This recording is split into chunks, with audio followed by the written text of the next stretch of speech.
How to create a highlight from your archive.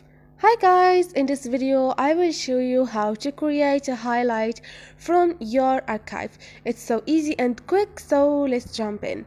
First thing, go to your Instagram.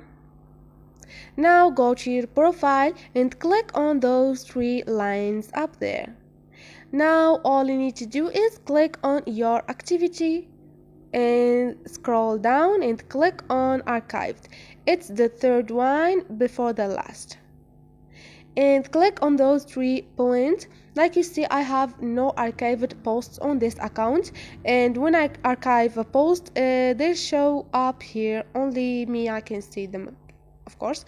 Click now on those 3 points, and all you need to do is click on create highlight.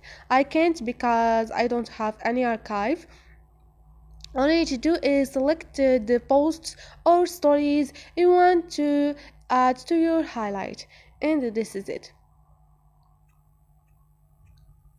So this is it guys, hope this video was helpful to you, and if you liked the video, don't forget to subscribe and like.